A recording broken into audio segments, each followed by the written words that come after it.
ओंकार हूं, जगत के पंचभूतों का प्रेरणा स्रोत, पंचभूतों की सक्रियता का आधार और उनमें समाया हुआ। अरुंधति और वशिष्ठ एक दूसरे के प्रति समर्पित भाव प्रकट करते हैं।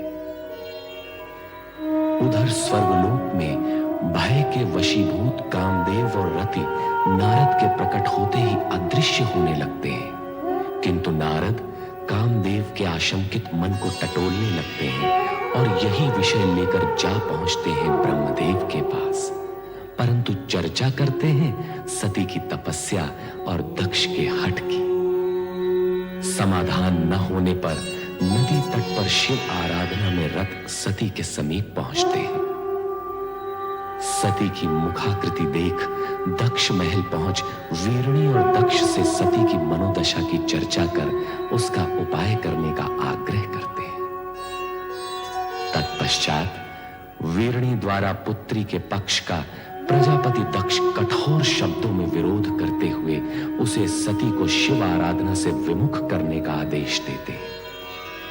वीरणी कातर भाव से शिव स्मरण करती रह जाती है।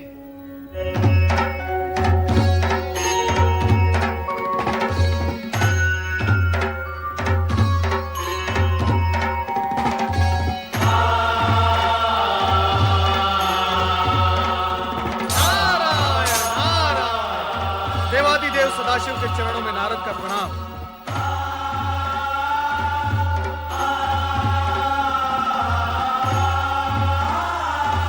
आपकी साधना में व्यवधान डालना मेरे लिए उचित नहीं, किंतु विषय की गंभीरता और महत्व को देखते हुए मुझे दृष्टता करनी ही पड़ी। देवऋषि, जब आप स्वयं कह रहे हैं कि विषय महत्वपूर्ण और गंभीर है, तो आपने जो किया वो धृष्टता कैसे? अपने आने का मंतव्य बताइए। प्रभु, दक्षपुत्री देवी सती अत्यधिक व्याकुल और पीड़ित हैं। मुझसे उनकी यह दशा देखी नहीं गई और मैं आपके चरणों में चला आया। उनकी पीड़ा का कारण?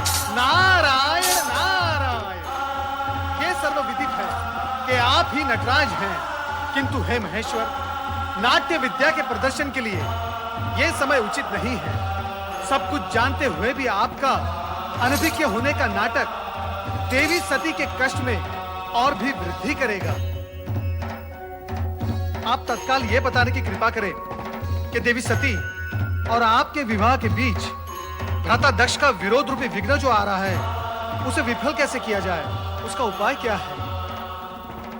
किसी भी प्रकार की दुविधा की स्थिति में नंदाव्रती कन्याओं की कामना पूर्ति का सर्वोत्तम उपाय है। हे देवऋषि, अब ये मत पूछ बैठेगा कि नंदाव्रत क्या है। हे देवेश्वर, आश्चर्य है, सृष्टि का भार स्वयं पर लिए हुए भी आप विनोदपूर्ण वार्तालाप कैसे कर लेते हैं? नारायण नारायण। देवी सती की आराधना का परिणाम क्या निकलेगा, यह जानना मेरे लिए तो असंभव है, किंतु हे महेश्वर, आपकी लीला आप ही जाने।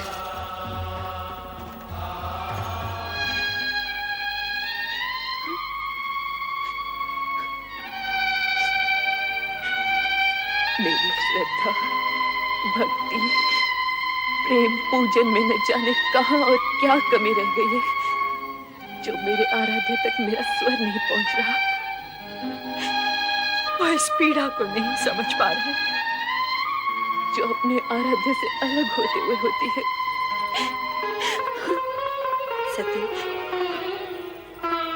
धैर्य रखो सती, तुम्हारी प्रेम में तपस्या निरर्थक नहीं जाएगी। तुम्हारे स्वामी आएंगे, अवश्य आएंगे। ये सत्य कहती है पुत्री, तुम्हारे मन कामेश्वर अवश्य आएंगे, किंतु तभी जिस पल विधाता ने उनका आना निश्चित किया होगा। तो फिर मिलन की उस पल की प्रतीक्षा में मैं तब तक यहाँ बैठी रहूंगी जब तक मेरे स्वामी आकर मुझे स्वीकार न कर ले। पुत्री, ये बालोचित हट तुम्हें शोभा नहीं देती। चलो घर चलें। माती, आप तो स्वयं स्त्री हैं, किसी की पत्नी भी है। आप भी मेरी विरह जनित व्याकुलता को नहीं समझ पा रही। समझती हूँ पुत्री, किंतु तेरे पिता का क्रोध मुझे भयभीत कर रहा है। किसी अमंगल की कल्पना मुझे आतंकित कर रही है। ये हाथ उचित नहीं पुत्री। घर चल। नहीं माते। नारायण नारायण।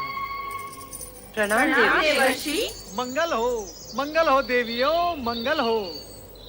देवी सती, आपके लिए देवाधिदेव भोलेनाथ शिवशंकर का एक संदेश है। शीघ्र सुनाइए देवर्षि।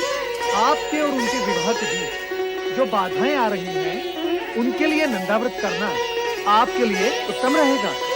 नंदाव्रत? हाँ, मन चाह पति पाने की दिशा में नंदाव्रत एक सिद्ध उपाय है। यही महेश्वर का कथन है।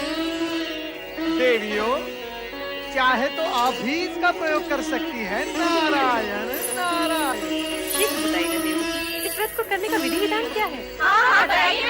तुम लोगों को ठिठोली सुन रही है और मेरे यहाँ प्राण जा रहे हैं। माते, कृपया आप घर के लिए प्रस्थान करें और इन नटखट बहनों को भी अपने संग ले जाएं। किंतु हमें भी तो व्रत की विधि सीखनी है ना माते? हमें भी सीखनी है माते। जैसी तुम्हारी इच्छा पुत्री। कल्याण हो। शीघ्र बताइए देवर्षि, व्रत की विधि क्या है?